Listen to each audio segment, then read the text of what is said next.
Hi, it's G from the Academy of Language Therapy and Life Coaching, formerly NSA, Native Speakers Academy. Now, I've been testing video uploads, which people seem to be relatively interested in. I've been testing short formats, I've been testing long formats. This is another test. This is going to be an article format, which is open to discussion. That means I'm going to read through an article, and if there's something that you agree with or disagree with, the idea is to write something in the comments section. It's that simple. It's that simple. So let's do it. Let's see how far we get with this little test. The test is going to be with the work of John Rappaport, who runs a website, nomorefakenews.com. He has a newsletter, and in his newsletter, it's like a daily newsletter, he tries to enlighten the world with a perspective, an idea, or an opinion which can make a difference. So today I'd like to share with you what appears in his daily newspaper today. So here we go. I hope that you will find this interesting and that you might be able to learn something from it. If you are one of my students, if you're one of my language students, it might be good for you to listen and check out the tenses and maybe pick up a few new words. Who knows? Who knows what you might get out of it? Right. The article is entitled Logic in the Matrix, the Declaration of Independence by John Rappaport.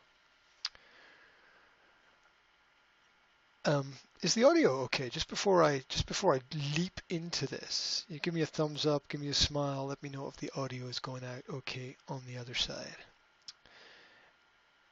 Let's do it. Logic these days has been replaced in schools with a mind control apparatus that involves the following. Every point of view is equal. Everybody has to contribute to the whole. And true critical thinking, which is the exclusive territory of the individual, leaves people out of the group and is therefore prejudicial. The point of modern education more and more is the group. Good people belong to the group. The group is everything. To those in, all the benefits and advantages. I added that part. If you don't belong to the group, you have a mental disorder. Be part of the collective. Be part of the community. Everything belongs to everyone. Don't forget to socialize. I added that too. Why is all this emphasis put on the group? The answer to that question also gives you the reason logic isn't taught in schools anymore.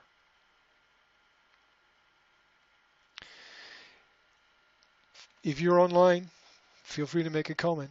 Feel free to stop me. The independent, self-sufficient individual is being phased out. The independent individual who knows how to think and make lucid judgments on his own is a threat to the emerging religion of globalism. The emerging religion of globalism is a fuzzy image of the group. Warm and fuzzy, perhaps. The group, the hive, the colony, the nest, the planet. Some people think education has been hijacked for the purpose of training children to become robotic workers for the state. That's partly true, but education is also the proving ground for the religion of the group. This religion doesn't need or want logic. Logic would be disruptive. It would differentiate one student from another. It would reveal there are ways to analyze information that actually come to valid conclusions. Logic isn't fuzzy. It doesn't promote the all-inclusive hive. A year ago, I spoke to a teacher who was introducing his class to logic. He told me, "These are very bright kids. They're all going to college." They said they couldn't learn logic. They couldn't do it. They had some kind of mental block.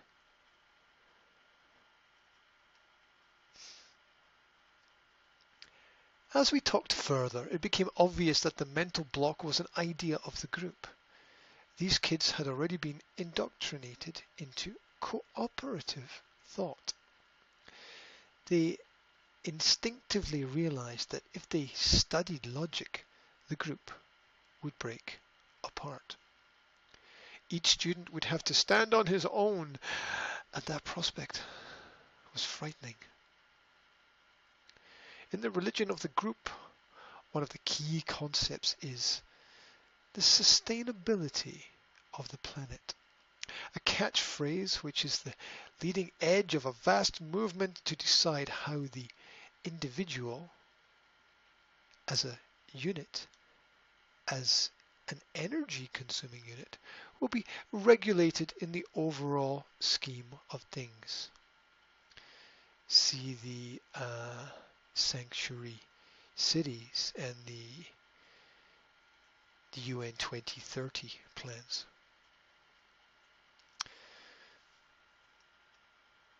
The individual's life will be ruled by decisions of the wise ones, who understand how to distribute all the available resources of the planet. Be aware, beware of experts. I've actually had students tell me in their fumbling way that they have an obligation to think like everyone else. Or, if they're rebels, they have a duty to rebel like other rebels. Logic is a sword that cuts through all that. It wakes up the sleeping mind. It doesn't paint vague pictures. It has nothing to do with what the group thinks or has been taught to think. Logic isn't a cooperative enterprise. That's why it was exiled from school systems a long time ago. Think back to your own experiences of school. Were you taught logic? Did you experience logic? And don't expect school to teach you. What about home? What did your parents teach you about logic? My definition of the business world is that there is no logic. There is no logic anywhere. I've talked to many teachers. I used to teach school. Teachers who tell me they lead their students on the basis, we're all in this together. Sounds nice, but it has nothing to do with education. It's a con. It's a way of avoiding teaching. Once a teacher walks down that road, he's finished. He's regressing back to being a child. He's forfeiting his position. He's involved in socializing. It can work for a picnic, but not for school. The cooperative spirit in the classroom is the prelude to the religion of the group. We're all in this together, is the initial sales pitch. I remember 40 years ago, I had an argument with a teacher who was very annoyed that I was attacking the spirit of the group concept. He was absolutely convinced that the atmosphere he promoted in his classroom was instrumental in making education work.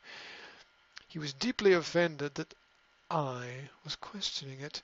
For him, It was inconceivable that I couldn't see the value of sharing and caring in the classroom.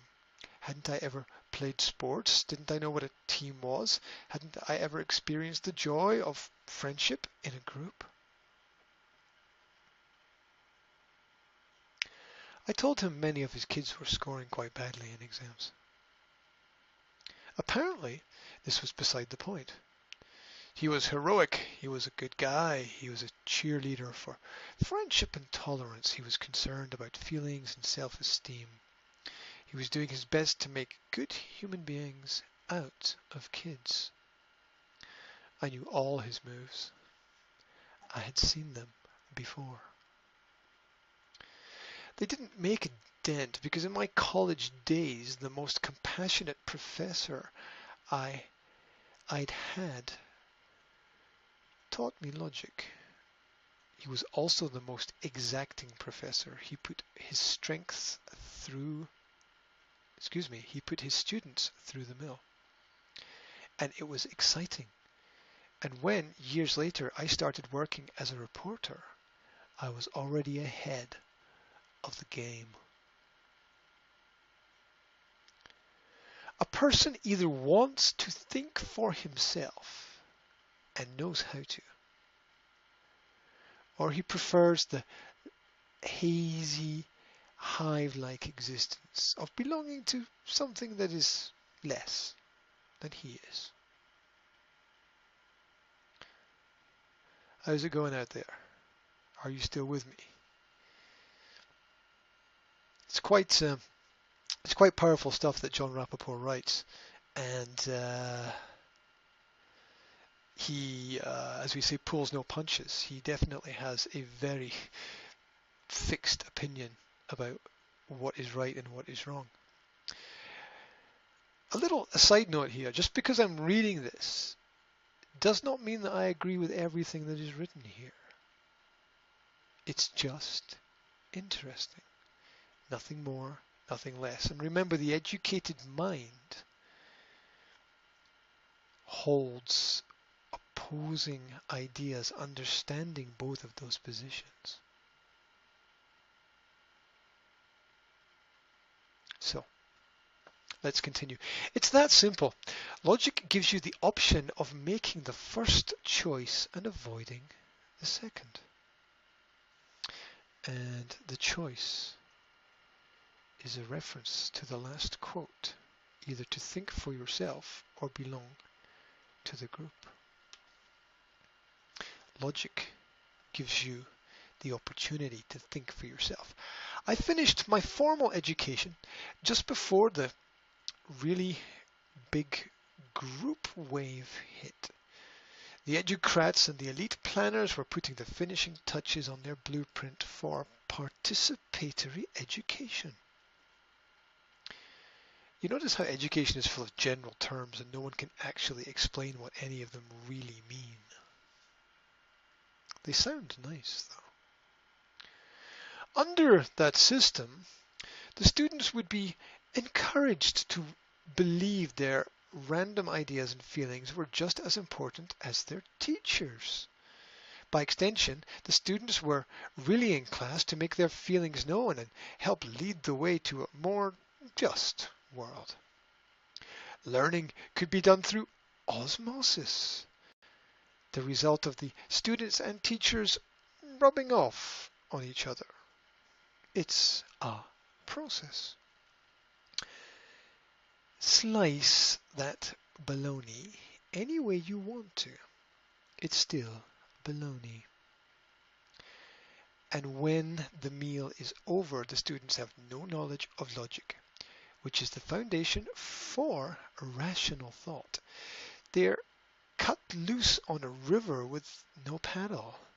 They have an inflated sense of self-worth and no understanding to back it up.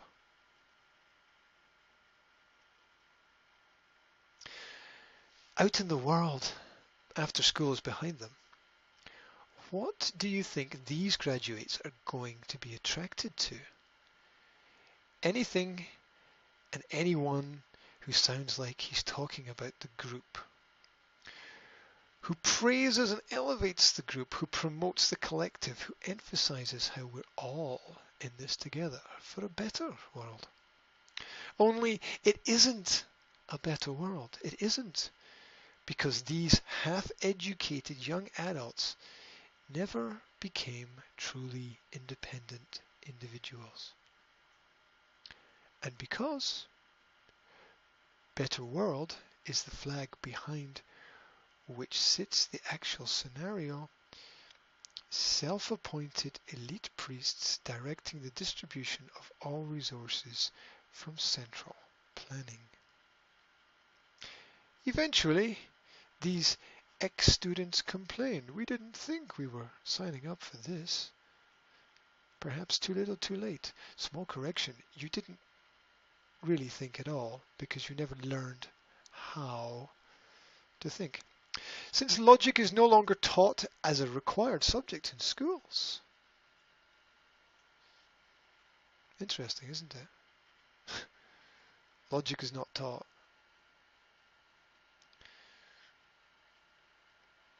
Health is not taught. Relationships are not taught. Can you teach them? Or can you only experience them? Since logic is no longer taught as a required subject in schools, the door is open to all sorts of bizarre reactions to the presence of information. Great word, information.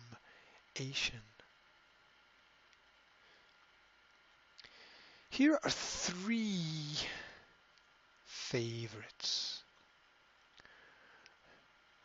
Number 1, grab the title of an article. Make up your mind about how you feel and ignore everything else. Classic. Number 2, actually read the article until you find a piece of information that appeals to you for any reason, latch onto it, and run with it in any direction. In all cases, the direction will have nothing to do with the intent of the article. Classic.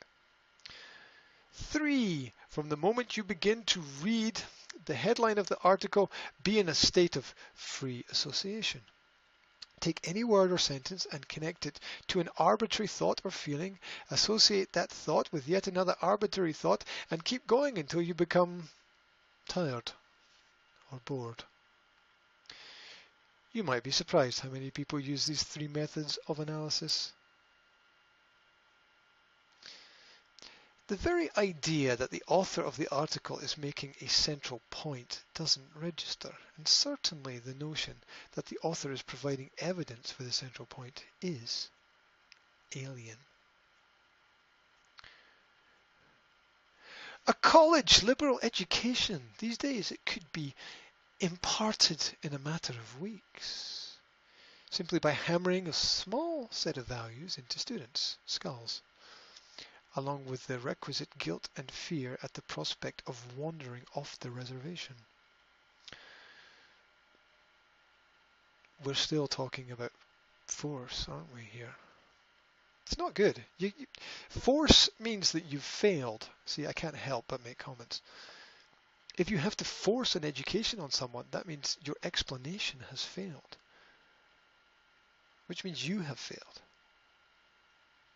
Force equals failure.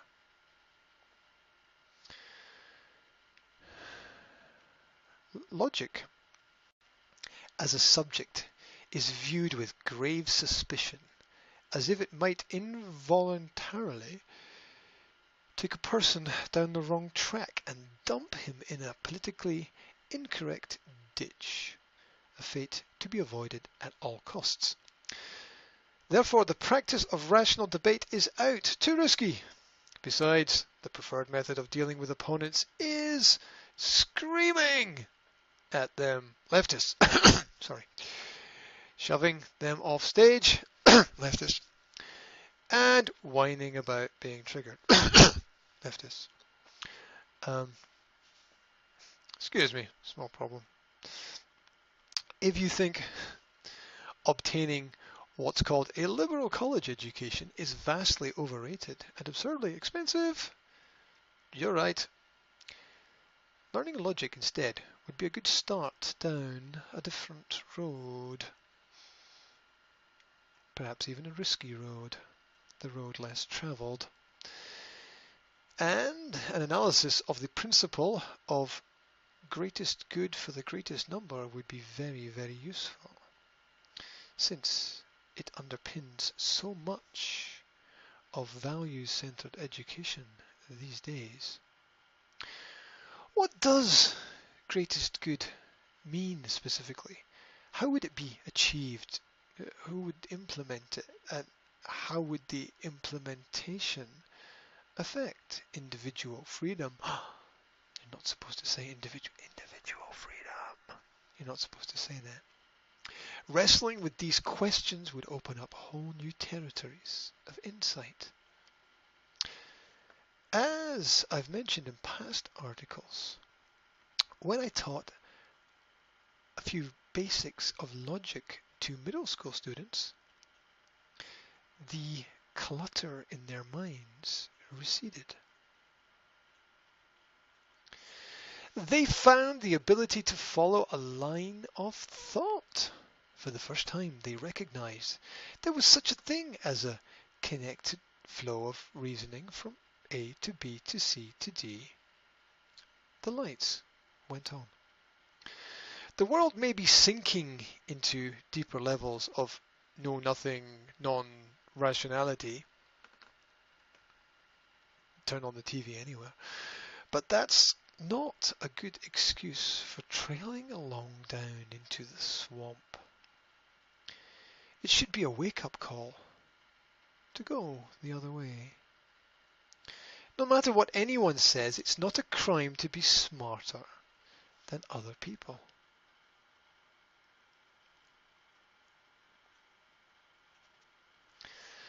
Logic is a set of tools.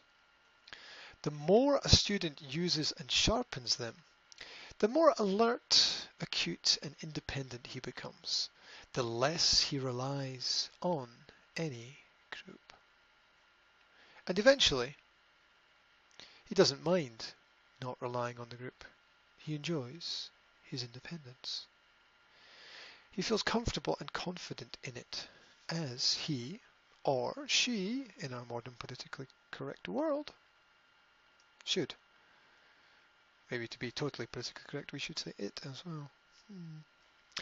Several years ago, I came across a letter to the editor of Commentary magazine from its January 1979, 4 years after I was born, issue.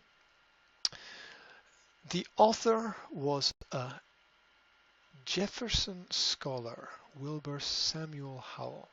Howell made several key points. As a college student, Jefferson studied philosophy and logic under Professor William Small at William and Mary. It's assuming that we know what William and Mary is. I think that's a college or university. I think it's a college. Small had come to the college from Aberdeen, Scotland. Freedom from Scotland, where he had studied under William Duncan, a renowned logician and author of Elements of Logic. Indeed, Jefferson later remarked that Professor Small had gone a long way towards shaping his life.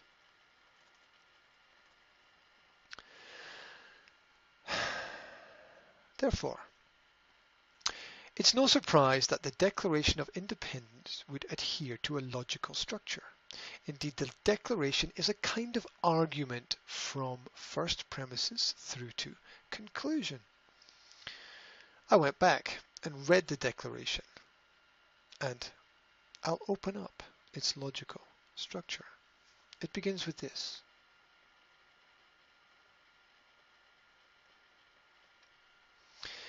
Now, if this is the first time that you've heard this, if this is the first time that you've read this, ask yourself, what kind of education did you get? It begins with this. When, in the course of human events, it becomes necessary for one people to dissolve the political bands which have connected them with another, and to assume among the powers of the earth the separate and equal station to which the laws of nature and of nature's God entitle them, a decent respect to the opinions of mankind requires that they should declare the causes which impel them to the separation.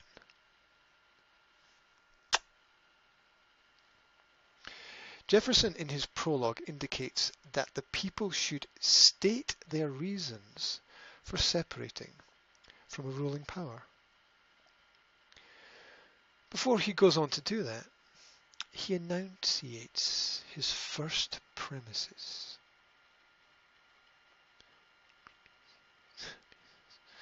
Or premises, you could say. All men have rights, and to secure them, they create governments.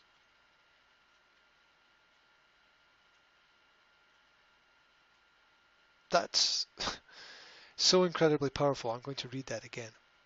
All men have rights, and to secure them, they create governments. Second, the people have the authority to abolish any ruler that tries to destroy those rights, and in its place, the people should institute a new government. Third, when a long history of tyrannical abuse proves that the old government cannot be corrected, the people have a duty to overthrow it. Here is the text.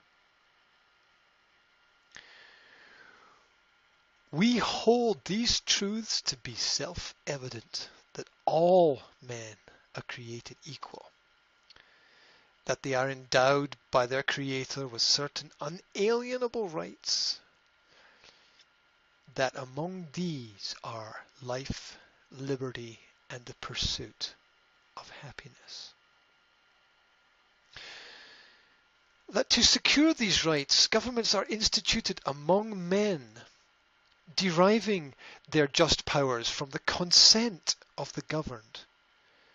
That whenever any form of government becomes destructive to these ends, it is the right of the people to alter or to abolish it and to institute new government, laying its foundation on such principles and organizing its powers in such form as to them shall seem most likely to affect their safety and happiness.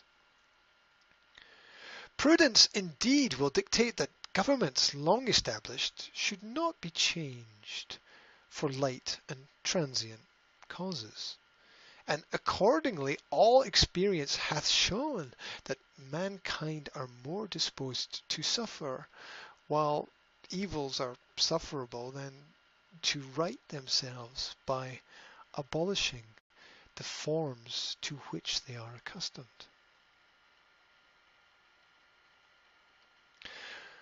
But when a long train of abuses and usurpations, pursuing invariably the same object, evinces a design to reduce them under absolute despotism, it is their right, it is their duty to throw off such government and to provide new guards for their future security.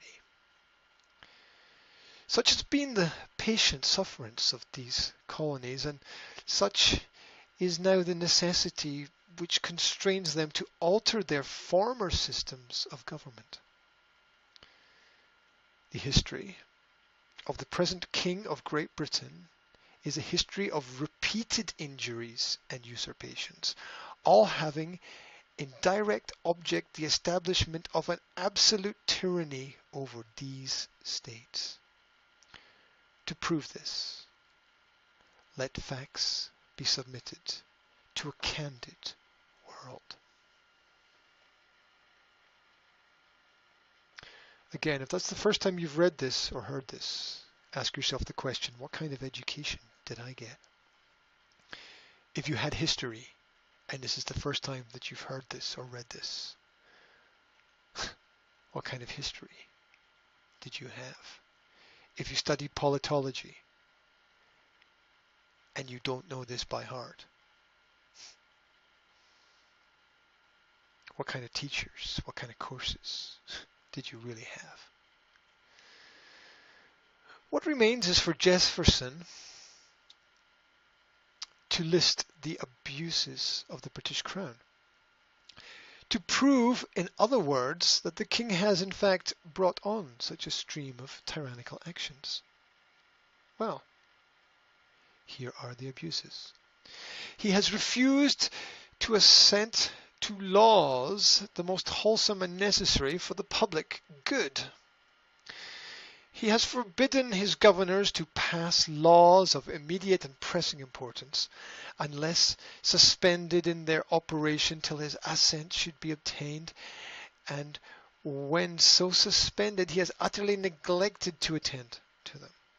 He has refused to pass other laws for the accommodation of large districts of people, unless those people would relinquish the right of representation in the legislature, a right inestimable to them and formidable to tyrants only.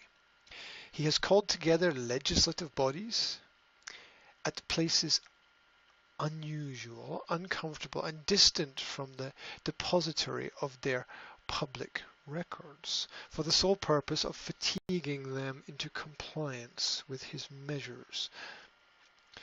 He has dissolved representative houses repeatedly for opposing with manly firmness his invasions on the rights of the people. He has refused for a long time, after such dissolutions, to cause others to be elected, whereby the legislative powers incapable of annihilation have returned to the people at large for their exercise, the state remaining in the meantime exposed to all the dangers of invasion from without and convulsions within. He has endeavored to prevent the population of these states for that purpose, obstructing the laws for naturalization of foreigners, refusing to pass others to encourage their migration hither, and raising the conditions of new appropriations of lands. He has obstructed the administration of justice by refusing his assent to laws for establishing judiciary powers. He has made judges dependent on his will alone for the tenure of their offices and the amount and payment of their salaries. He has erected a multitude of new offices and sent hither swarms of officers. Swarms. What a fantastic word to use. Swarms of officers to harass our people and eat out their substance.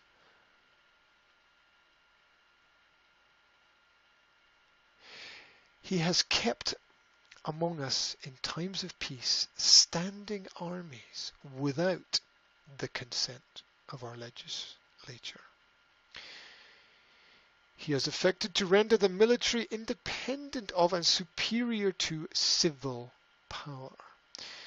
He has combined with others to subject us to a jurisdiction foreign to our constitution and unacknowledged by our laws, giving his assent to their acts of pretend legislation.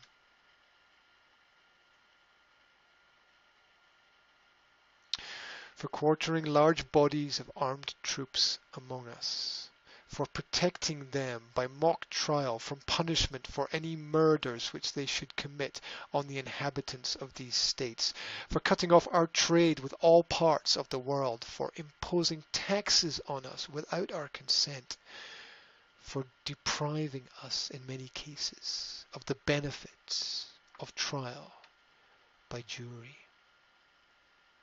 for transporting us beyond seas to be tried for pretend offences, for abolishing the free system of English laws in a neighbouring province, establishing therein an arbitrary government and enlarging its boundaries so as to render it at once an example and fit instrument for introducing the same absolute rule in these colonies, for taking away our charters, abolishing our most valuable laws, and altering fundamentally the forms of our governments, for suspending our own legislatures and declaring themselves invested with power to legislate for us in all cases whatsoever. He has abdicated government here by declaring us out of his protection and waging war against us. He has plundered our seas, ravaged our coasts, burned our towns, and destroyed the lives of our people.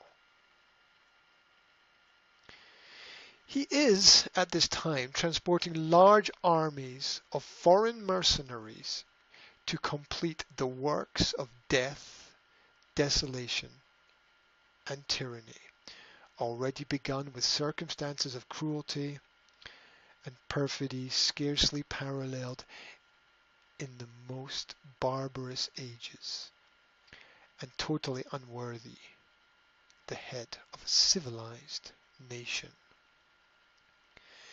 He has constrained our fellow citizens, taken captive on the high seas to bear arms against their country, to become the executioners of their friends and brethren, and to fall themselves by their hands. He has excited domestic insurrections among us, and has endeavoured to bring on the inhabitants of our frontiers, the merciless Indian savages, whose known rule of warfare is undistinguished destruction of all ages, sexes, and conditions. Whether today we might or might not agree with the accusations of the text, we cannot disagree with the passion with which the argument has been presented and the logic therein. At this point, Jefferson makes it clear that the colonists have tried without success to correct these tyrannical abuses through peaceful means. They are not acting in haste. In every stage of these oppressions, we have petitioned for redress in the most humble terms. Our repeated petitions have been answered only by repeated injury. A prince whose charter is thus marked by every act which may define a tyrant is unfit to be the ruler of a free people. Nor have we been wanting in attention to our British brethren. We have warned them from time to time of attempts by their legislature to extend an unwarrantable jurisdiction over us. We have reminded them of the circumstances of our emigration and settlement here. We have appealed to their native justice and I can't pronounce this, magnanimity, and we have conjured them by our tie. See, it's so well written, I can't even read it. All I can do is butcher it. Let me go back to the start of that sentence. We have reminded them of the circumstances of our emigration and settlement here. We have appealed to their native justice and magnanimity, and we have conjured them by the ties of our common kindred to disavow these usurpations, which would inevitably interrupt our connections and correspondence. It's so beautifully written. They too have been deaf to the voice of justice and of consanguinity.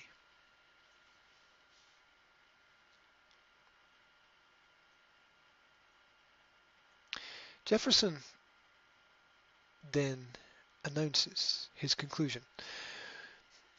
Based on the prologue, the original premises of his argument, and the examples he has cited to confirm that the heart of these premises is true. We, therefore, the representatives of the United States of America in General Congress assembled, appealing to the Supreme Judge of the world for the restitute of our intentions, do, in the name and by the authority of the good people of these colonies, solemnly publish and declare that these united colonies are and of right ought to be free and independent states. That they are absolved from all allegiance to the British Crown, and that all political connection between them and the state of Great Britain is and ought to be wholly dissolved.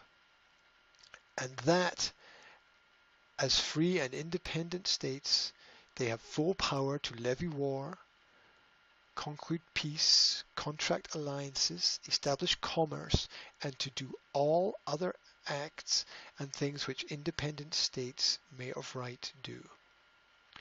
And for the support of this declaration, with a firm reliance on the protection of divine providence, we mutually pledge to each other our lives, our fortunes, and our sacred honor. You can imagine Morgan Freeman reading that and, tears rolling down people's faces. Fire, passion, even poetry, held within the flow of a logical progression. Jefferson was not only a devoted student of logic, he wanted to make the great case for freedom and independence by using its power. In his mind, freedom and logic were connected. If in our schools in 2017, logic as a distinct subject has been reduced to paltry terms, how are students able to grasp the majestic nature of freedom as expressed in the Declaration? How are they able to understand that living in freedom is more than vaguely drifting from one slogan to another, one adult piece of political rhetoric to another, one song to another, one film to another, one concert to another, one book to another, one day to another? Note, James Madison, thought of by many as the father of the Constitution, studied logic intensely at the College of New Jersey. In fact, there are 122 pages of Madison's own handwritten notes from the course. The course followed the pattern laid down in a famous 17th century book, Logic, or the Art of Thinking. What are your thoughts on logic? What are your thoughts on the Declaration? What are your thoughts on what freedom means to you? What does freedom mean to you? To me, freedom is not free. Freedom comes with the understanding that the freedom I have today comes because I can stand on the shoulders of the giants of history. What does it mean to you? Thank you very much for listening. Thank you very much for following me. Thank you very much for getting through to the end if you got this far. The article was written by John Rappaport, and his website is nomorefakenews.com. If you'd like more information about what we do, we are an Academy of Logic. This is the Academy of Language Therapy and Life Coaching, and our aim is to make you think, not to tell you what to think, but to help you understand how to think. If you'd like more information about what we do, please visit our website, www.nsa-slovakia.com. Wherever you are, have a great day, have a great morning, afternoon, evening. Link up to us. Link up to us on Facebook. Speak to you soon. Hope everything went out okay, and I apologize for not having the greatest voice in the world for reading one of the greatest documents ever written. Take care.